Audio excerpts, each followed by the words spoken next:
Hello student, कैसे हैं आप लोग। आज हम बात करेंगे आपके लिए 11th क्लास का चैप्टर जो आपका 15 है स्टैटिक्स, उसमें ऑब्जेक्टिव सीरीज का पार्ट टू भी बच्चों आपके लिए काफ़ी इंपॉर्टेंट पार्ट है, क्योंकि प्रीवियस के अंदर कई बार एग्जामिनेशन में यहाँ से भी क्वेश्चन पूछे गए। तो स्टार्ट करते हैं आपके लिए ऑब्जेक्टिव सीरीज का पार्ट टू में बात करेंगे क्वेश्चन नंबर 9 से लेकर क्वेश्चन नंबर 15 तक। इससे पहले के जो मैंने 8 क्वेश्चन है बच्चों पार्ट 1 में क्या कर लिए बच्चों, कवर अप कर लिए। उसका लिंक आपको डिस्क्रिप्शन बॉक्स में मिल जाएगा, आप वहाँ से भी वीडियो को देख सकते हैं। अब बात करते हैं पार्ट 2 की। देखिए बच्चों, पार्ट 2 में बात करें क्वेश्चन नंबर 9 की। The mean and standard deviation of distribution are 40 and 28 respectively. आपके पास कोई डिस्ट्रीब्यूशन दे रखा था, उसका जो मीन है वो 40 है और स्टैंडर्ड डेविएशन कितना है बच्चों, 28 है। तो हमें क्या निकालना बच्चों, find the coefficient of variation. देखिए बच्चों, कोफिशिएंट ऑफ वेरिएशन का मतलब सीवी आपको निकालना है। अब देखिए बच्चों, सीवी क्या होता है, मीन क्या होता है, वेरिएंस क्या होता है, स्टैंडर्ड डेविएशन क्या होता है, मीन डेविएशन अबाउट मीन और मीन डेविएशन अबाउट मीडियन। इन सभी टॉपिक पर हम बात कर चुके हैं पार्ट 1 में। अब देखिए बच्चों, बात करें सीवी की। तो देखिए बच्चों, सीवी क्या होता है, सीवी का मतलब कोफिशिएंट ऑफ वेरिएशन होता है। इसका फॉर्मूला होता है एसडी अपॉन में मीन इनटू में क्या बच्चों, 100। ठीक है बच्चों। और एक्चुअल में सीवी क्या होता है बच्चों, कंपैरिजन के लिए निकाला जाता है। अगर हमारे पास दो डाटा हैं, मान लीजिए दो बैट्समैन हैं ए एंड बी, और मुझे पता करना है कि ए और बी बैट्समैन में से कौन सा जो बैट्समैन है वो ज़्यादा कंसिस्टेंट है या मोर वेरिएबल है या मोर स्टेबल है या मोर बेटर है, तो मैं क्या निकालता हूँ बच्चों, उन दोनों का सीवी निकालूंगा। अब यहाँ ध्यान रखने वाली बात क्या है बच्चों, देखिए अगर बोला जाए विच इज़ मोर वेरिएबल, कि कौन ज़्यादा मोर वेरिएबल है या मोर कंसिस्टेंट, ठीक है, या बोला जाए मोर बेटर, कि कौन ज़्यादा बेटर है या मोर स्टेबल है। ठीक है बच्चों। तो हम क्या निकालते हैं बच्चों, हमेशा क्या निकालते हैं, सीवी निकालते हैं। बस ध्यान रखने वाली बात होती है, ये तीनों क्या होते हैं बच्चों, पॉजिटिव साइन होते हैं और ये थोड़ा सा नेगेटिव साइन होता है। इट्स मीन्स जिसका सीवी ज़्यादा होता है बच्चों, जिसका सीवी क्या होगा बच्चों, ज़्यादा होगा, वो मोर वेरिएबल होगा, और जिसका सीवी बच्चों क्या होगा, कम होगा, वो मोर कंसिस्टेंट, मोर बेटर और मोर स्टेबल होगा। ठीक है बच्चों। तो ध्यान रखने वाली बात है कि अगर मैं बोलूं कि ए और बी में से कौन बंदा ज़्यादा मोर वेरिएबल है, तो जिसका सीवी क्या आएगा बच्चों, ज़्यादा आएगा। और कौन ज़्यादा बेटर है, स्टेबल है और या कंसिस्टेंट है, तो जिसका सीवी क्या आएगा बच्चों, कम आएगा। फिलहाल हमें इस निकालना है इस क्वेश्चन का कोफिशिएंट ऑफ वेरिएशन। तो देखिए बच्चों, तो एच डी कितना है बच्चों, 28, मीन आपका 40 इंटू में 100, तो 0 से 0 कैंसिल हो गया, 4 से कैंसिल हुआ 7, तो कितना आ गया बच्चों आपका 70। It's means coefficient of variation कितना आ गया बच्चों, 70 आ गया, जो कि आपका सी ऑप्शन से क्या कर रहा है बच्चों, मैच कर रहा है। अब बात करते हैं क्वेश्चन नंबर 10 की। देखिए बच्चों, यहाँ पे आपके सब्जेक्ट दे रखे हैं मैथमेटिक्स, फिजिक्स एंड केमिस्ट्री, और ये जो सब्जेक्ट है मैथमेटिक्स उसका मीन दे रखा 42 और फिजिक्स का मीन 32, केमिस्ट्री का मीन 40.9। सिमिलरली इन तीनों का स्टैंडर्ड डेविएशन भी हमें दे रखा है। ठीक है बच्चों। अब कह रहा है कि which subject variability is highest, किसकी वेरिएबिलिटी ज़्यादा है। तो देखिए बच्चों, वेरिएबिलिटी का मतलब हमें क्या निकालना है बच्चों, सीवी निकालना है। ठीक है। तो सबसे पहले क्या करेंगे बच्चों, एक बार निकालेंगे मैथ्स का। तो मैथ्स का एचडी कितना है बच्चों, 12, मीन कितना है 42, तो हम इसका सीवी निकाल लेंगे। ऐसे निकालेंगे बच्चों किसका, फिजिक्स का। तो फिजिक्स का मीन कितना, एचडी कितना है बच्चों, 15 अपॉन में 32 इंटू में 100, इसका भी निकाल लेंगे। और फिर किसका निकालेंगे बच्चों, केमिस्ट्री का। तो कितना है बच्चों, 20 अपॉन में 40.9 और इंटू में क्या बच्चों, 100। तो अब ये कैलकुलेट करके इन तीनों की क्या आ जाएगी बच्चों, वैल्यू आ जाएगी। और इन तीनों में से जिसकी वैल्यू सबसे ज़्यादा आएगी बच्चों, वो सब्जेक्ट क्या है, मोर वेरिएबल है। ठीक है। और जिसका सीवी सबसे कम आ जाएगा उसकी वेरिएबिलिटी क्या है, सबसे लोवेस्ट है। ठीक है। तो कैलकुलेशन आप खुद कर लेंगे, आप टॉपिक समझ गए कि जब भी आपको वेरिएबिलिटी का पता करना है तो आपको क्या निकालना होता है, सीवी निकालना होता है। ठीक है। अब देखिए बच्चों, तो ये कैलकुलेशन करके आप चेक कर लीजिएगा, जिसका सीवी सबसे ज़्यादा आएगा वो सब्जेक्ट मोर वेरिएबल होगा, और जिसका सीवी सबसे कम आएगा उसकी वेरिएबिलिटी सबसे कम होगी। ठीक है। अब बात करते हैं क्वेश्चन नंबर 11 की। If the mean of 10 observation is 15। देखिए बच्चों, आपके पास 10 ऑब्जर्वेशन है, मतलब 10 आपके पास नंबर थे, उन 10 ऑब्जर्वेशन का जो मीन है बच्चों वो 15 है।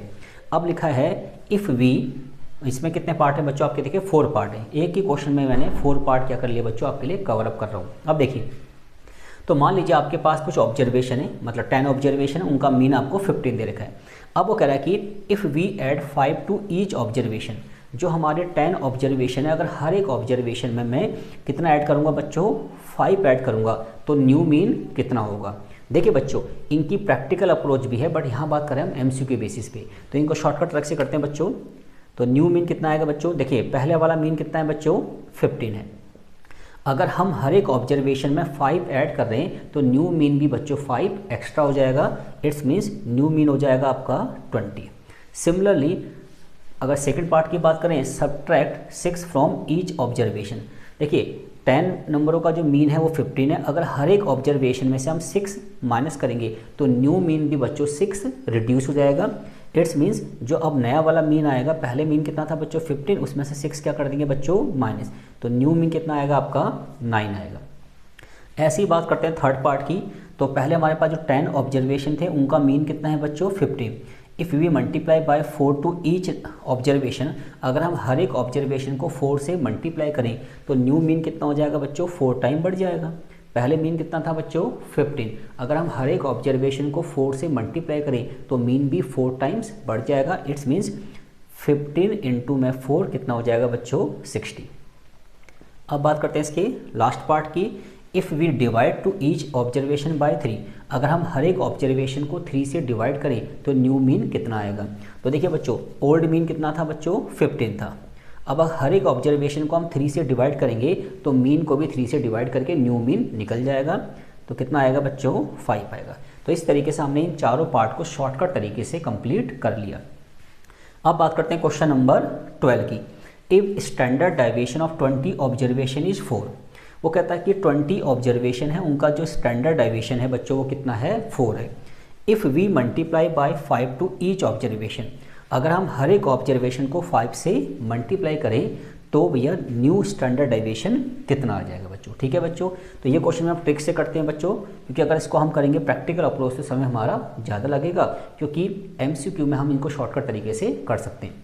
देखिए बच्चों, हमारे पास जो ओल्ड एचडी है वो कितना है बच्चों 4 है। अब वो कह रहा है कि अगर हर एक नंबर को हम 5 से मल्टीप्लाई करें तो न्यू एचडी कितना हो जाएगा बच्चों, तो न्यू एचडी भी 5 टाइम्स बढ़ जाएगा। तो किससे मल्टीप्लाई करना है बच्चों 5 से, हर एक ऑब्जर्वेशन को 5 से मल्टीप्लाई करना है तो न्यू स्टैंडर्ड डेविएशन भी 5 टाइम्स बढ़ जाएगा। इट्स मीन्स वो 20 हो जाएगा। तो कौन सा ऑप्शन ठीक है बच्चों, आपका सी ऑप्शन बिल्कुल करेक्ट है। ठीक है बच्चों, और अगर हमें वेरिएंस निकालना है तो हम इसका वेरिएंस भी निकाल सकते हैं स्क्वायर करके। ठीक है बच्चों, अब देखिए, अब बात करते हैं क्वेश्चन नंबर 13 की। देखिए भैया, क्वेश्चन नंबर 12 को दोबारा समझते हैं। ये स्टैंडर्ड डेविएशन समझ में आ गया। मान लीजिए उन्होंने कहा होता कि जो 20 ऑब्जर्वेशन है उनका हमें वेरिएंस दिया होता और न्यू वेरिएंस पूछता, तो अगर हमें न्यू वेरिएंस निकालना होता तो हम क्या करते, पुराने वाले वेरिएंस को इस नंबर के स्क्वायर से क्या कर देते बच्चों मल्टीप्लाई। ठीक है, तो अब जो न्यू नंबर है ये जो मल्टीप्लाई करने के से 5 से इसका स्क्वायर करके पुराने वाले वेरिएंस से क्या कर देते मल्टीप्लाई कर देते। तो फिलहाल हमसे नहीं पूछा, तो मैंने कहा है कि अगर पूछ ले तो आप ऐसे इसको सॉल्व कर सकते थे। अब बात करते हैं क्वेश्चन नंबर 13 की। If sum and sum of the square of corresponding to the length x in centimetre and weight y in centimetre of 50 plant, हमारे पास 50 प्लांट थे बच्चों। तो हमने क्या किया, x का मतलब क्या है बच्चों, उन प्लांट्स की लेंथ है जो कि सेंटीमीटर में है, और y का मतलब उनका जो वेट है वो भी क्या है, वो ग्राम में मान लीजिए, उसे मान लेते हैं मिलीग्राम ग्राम में मान लीजिए, कोई फर्क नहीं पड़ता। ठीक है, तो अब हमने क्वेश्चन क्या पूछा है, find the mean of x and y and find variance of x and y। इसको करते हैं बच्चों प्रैक्टिकल तरीके से। देखिए ध्यान से देखिए बच्चों, तो पहले हम x की बात करते हैं। हमें x का क्या निकालना है बच्चों, नंबर 1 पे निकालना है मीन। मीन का फॉर्मूला क्या है, समीशन ऑफ xi अपॉन में टोटल नंबर, तो सिग्मा xi, तो सिग्मा xi कितना बच्चों 212 और टोटल प्लांट कितने बच्चों 50।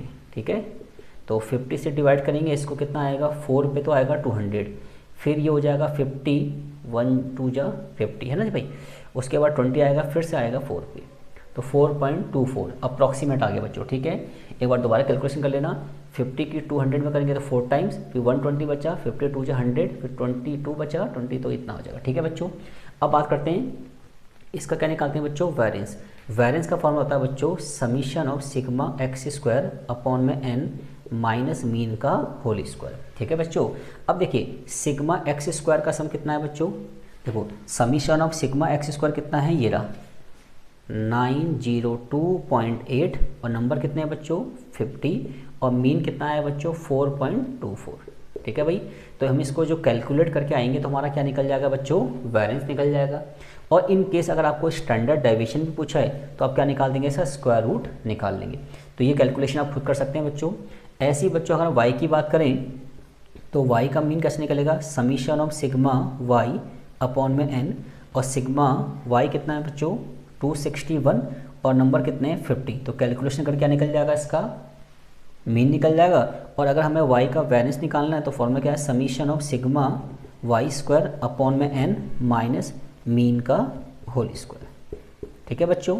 तो सिग्मा वाई स्क्वायर हमें दे रखा 1457.6, वो यहाँ आ जाएगी वैल्यू। n का मतलब टोटल ऑब्जर्वेशन कितने बच्चों 50 प्लांट है तो यहाँ 50 आ जाएगा। और यहाँ पे y का मीन का स्क्वायर और y का मीन यहाँ से निकाल लेंगे, वो यहाँ पुट कर देंगे। तो कैलकुलेशन करके हम इसके सेकंड और फर्स्ट पार्ट दोनों कंप्लीट कर सकते हैं। ठीक है बच्चों। अब बात करते हैं क्वेश्चन नंबर 14 की। The mean of 5 observation is 4.4। ठीक है जी। And there variance is 8.24। देखिए बच्चों आपके पास 5 ऑब्जर्वेशन है, उन 5 ऑब्जर्वेशन का जो मीन था वो तो 4.4 था और उनका जो वेरिएंस था बच्चों वो 8.24 है। If 3 of the observation are 1, 2 and 6, उन 5 ऑब्जर्वेशन में से आपको 3 ऑब्जर्वेशन दे रखे हैं जो कि 1, 2 एंड 6 हैं, तो रिमेनिंग आपको 2 ऑब्जर्वेशन निकालने हैं। अब ध्यान से देखिए बच्चों, इसको भी करते हैं बच्चों थोड़ा सा प्रैक्टिकल तरीके से। देखिए बच्चों पहले बात करते हैं मीन की। तो लेट मान लेते हैं वो जो नंबर है ना बच्चों, 2 नंबर जो फाइंड करना, एक x है और एक क्या है बच्चों y है। ठीक है। तो मीन का कॉन्सेप्ट क्या है बच्चों, फर्स्ट नंबर 1 फिर 2 फिर 6 और जो 2 नंबर हमें फाइंड करना है उनको हमने x और y एज्यूम कर लिया। अपॉन में 5 आएगा इक्वल टू मीन, और मीन कितना दे रखा है बच्चों हमें 4.4। तो 4.4 यहाँ आ जाएगा, 6 और 2 8 और 1 9 plus x plus y upon में 5 की यहाँ मल्टीप्लाई करेंगे तो 22। ठीक है बच्चों। तो 22 कर सकते हैं डायरेक्ट, अब माइनस का 9 कर देंगे यहाँ पे, तो x प्लस वाई, तो 12 में से 9 गया 3। इसका मतलब यह है बच्चों कि x प्लस वाई जो 2 ऑब्जर्वेशन हमें निकालने उन दोनों का सम कितना होगा बच्चों, देखिए 13 होना चाहिए। तो देखिए बच्चों 7 और 8 15, 6 और 5 11, 4 और 8 12, 9 और 4 13। क्या बात है बच्चों, ये तो हमारा पहला ऑप्शन ही मैच कर गया, हमें वेरिएंस की जरूरत ही नहीं पड़ी, हमें वेरिएंस का तो हिसाब किताब लगाने की जरूरत ही नहीं पड़ी, हमने तो मीन की हेल्प से क्या निकाल लिया बच्चों, वो दोनों ऑब्जर्वेशन फाइंड आउट कर लिए। क्योंकि हमें पता है कि x प्लस वाई जो 2 ऑब्जर्वेशन है उनका सम 13 आना चाहिए, और यहाँ पे जो 4 ऑप्शन है उन 4 ऑप्शन में से सिर्फ एक ही ऑप्शन ऐसा है जहाँ पे इन दोनों का सम कितना आ रहा है 13 आ रहा है। ठीक है बच्चों। ठीक है, तो हमारा ऑप्शन कौन सा हो गया बच्चों, ए हो गया। हाँ, इन केस अगर मान लीजिए कि जैसे 9 और 4 13 आ रहा है और यहाँ पे भी 2 नंबर होते हैं जिनका सम कितना आ रहा है 13 और यहाँ पे भी 13 आता, तो इसका मतलब फिर कौन सा नंबर होता, फिर तो डाउटफुल होता। उस केस में क्या करेंगे बच्चों, एक इक्वेशन बनेगी किससे, आपकी मीन से, और एक इक्वेशन बनाएंगे आप वेरिएंस से। कैसे बनाएंगे देखिए, वेरिएंस का फॉर्मूला ये भी होता है सिग्मा एक्स आई माइनस मीन का होल स्क्वायर अपॉन में एन। वेरिएंस कितना है बच्चों 8.24, टोटल नंबर कितने हैं बच्चों आपके 5। अब देखिए हमारे पास जो 3 नंबर है, एक तो 1 है, एक 2 है और एक 6 है, एक x है और एक y मान लिया। तो देखिए एक्स आई माइनस मीन के स्क्वायर का मतलब है कि 1 में से मीन माइनस करेंगे, और मीन कितना है बच्चों 4.4 का स्क्वायर, फिर प्लस में क्या आएगा बच्चों 2 माइनस 4.4 का स्क्वायर, फिर क्या आएगा बच्चों ध्यान से बताइए 6 माइनस 4.4 का स्क्वायर, फिर क्या आएगा बच्चों x माइनस 4.4 का स्क्वायर, फिर क्या आएगा बच्चों y माइनस 4.4 का स्क्वायर। तो इसको सॉल्व करके एक इक्वेशन x और y की यहाँ भी बनेगी, तो एक इक्वेशन यहाँ बनेगी x y की, एक इक्वेशन x y की ये, इन दोनों को कंपेयर करके फिर हम x और y को फाइंड आउट करेंगे। ठीक है बच्चों, तो इस तरीके से क्वेश्चन होगा, बट यहाँ पे हमारा सेकंड कंडीशन की रिक्वायरमेंट नहीं पड़ी क्योंकि फर्स्ट कंडीशन सारे क्वेश्चन कंप्लीट हो गया। अब बात करते हैं क्वेश्चन नंबर 15 की। क्वेश्चन नंबर 15 क्या है बच्चों, find the mean and variance of first 10 multiple of 3। ठीक है, आपको मीन और वेरिएंस निकालना है 10 मल्टीपल ऑफ 3, स्टार्टिंग के 10 मल्टीपल ऑफ 3 का हमें मीन भी निकालना है और क्या निकालना है वेरिएंस भी। अब चेक करते हैं बच्चों, तो फर्स्ट 10 मल्टीपल ऑफ 3 का मीनिंग क्या हुआ बच्चों? फर्स्ट 10 मल्टीपल 3 का मतलब ये नंबर है 3, क्या बात है, पेन नहीं चल रहा भैया, 3, 6, 9, 12, 15, ठीक है बच्चों, 18, 21, 24, 27, 30, ठीक है। स्टार्टिंग के 10 क्या है, 10 मल्टीपल ऑफ 3 क्या है बच्चों, ये हमें क्या निकालना है बच्चों, एक तो इनका मीन निकालना है, नंबर 1 पे क्या निकालना है इनका मीन। तो मीन कैसे निकालेंगे, इन सबको प्लस करके 10 से डिवाइड करेंगे, तो ये बच्चों आपका मीन आ जाएगा, ठीक है। तो हम देखो शॉर्टकट तरीके से करते हैं इसको। अब देखिए बच्चों, अगर हम ध्यान से देखें तो इस सब में कॉमन क्या है बच्चों, 3, तो यहाँ आएगा 1 + 2 + 3 + 4 + 5 + 6 + 7 + 8 + 9 + 10, ठीक है। और अपॉन में क्या है बच्चों, 10 है, ठीक है जी। अब ध्यान देखिए, एक फॉर्मूला होता है sum of natural number 1, formula क्या होता है बच्चों, sum of natural number 1 + 2 + 3 + 4 up to n। अगर हम सम ऑफ नेचुरल नंबर निकालना तो फॉर्मूला क्या होता है बच्चों उसका, देखिए दूसरा पेन ले लेते हैं आपके लिए, ठीक है। तो सम ऑफ नेचुरल नंबर का फॉर्मूला होता है बच्चों आपका क्या, n + 1 अपॉन में 2, ठीक है बच्चों, ये होता है सम ऑफ नेचुरल नंबर। अब देखिए बच्चों, तो 3 है बच्चों आपका, तो 1 से लेकर अगर 10 तक के नंबरों का मुझे सम निकालना तो इस फॉर्म से निकाल सकते हैं, और जहाँ जहाँ n है क्या करेंगे बच्चों, 10 पुट करिए, क्योंकि कितने नंबर है बच्चों, 10। तो देखिए n का मतलब 10 और 1 11 अपॉन में 2, और ये 10 तो पहले से था बच्चों।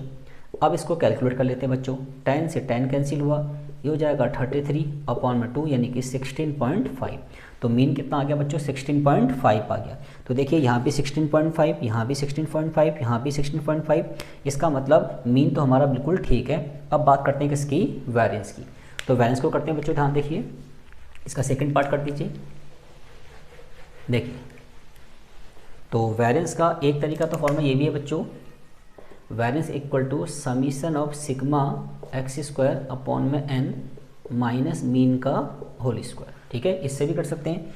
अब देखिए बच्चों, वेरिएंस कितना दे रखा था बच्चों हमें, वेरिएंस दे रखा था हमें कितना, नहीं वेरिएंस तो निकालना ही है बच्चों। तो अब एक काम करेंगे बच्चों, देखिए सिग्मा xi² का मतलब है इन सभी नंबरों के स्क्वायर का सम, जैसे 3 का स्क्वायर, 6 का स्क्वायर, 9 का स्क्वायर, 12 का स्क्वायर, 15 का स्क्वायर, 20 और 18 का स्क्वायर, ध्यान दीजिए 21 का स्क्वायर, 24 का स्क्वायर, 27 का स्क्वायर और 30 का स्क्वायर, ये तो ऊपर आएगा बच्चों। मीन कितना है बच्चों, 10 नंबर है, और यहाँ माइनस में मीन कितना आया था, 16.5 का होल स्क्वायर, ये इसका पैटर्न है, ठीक है बच्चों। अब देखिए, तो हमारा सिग्मा xi² का मतलब है जो हमारे पास सारे ऑब्जर्वेशन है, उन सभी ऑब्जर्वेशन के स्क्वायर का सम को n से डिवाइड करेंगे, n का मतलब टोटल नंबर, और उसमें से मीन का स्क्वायर क्या करेंगे बच्चों, माइनस करेंगे।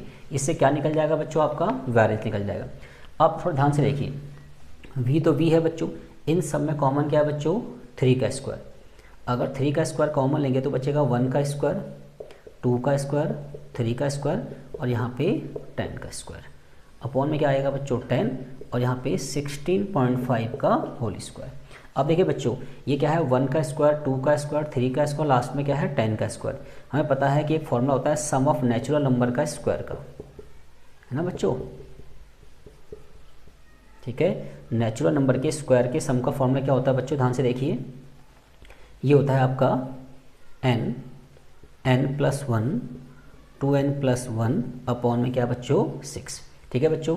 अब ध्यान से देखिए, तो v है ही, 3 का स्क्वायर कितना आएगा बच्चों 9।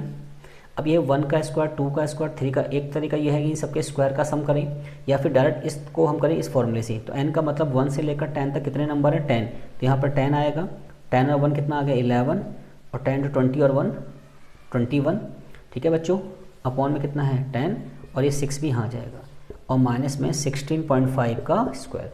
अब इस पूरे को कैलकुलेट करके आपका क्या निकल जाएगा बच्चों, वेरिएंस निकल जाएगा, और वो वेरिएंस इन चारों में से किसी न किसी टर्म से क्या कर जाएगा बच्चों, मैच कर जाएगा। तो इस तरीके से बच्चों हमने स्टैटिक्स के अंदर ऑब्जेक्टिव सीरीज का पार्ट 2 भी बच्चों कंप्लीट कर लिया, और उम्मीद है कि चीज़ें आपको समझ में आ गई होंगी। और स्टूडेंट, अगर आपको मेरी वीडियो अच्छी लगी तो इसको लाइक कीजिए, शेयर कीजिए एंड सब्सक्राइब कीजिए। Thank you guys.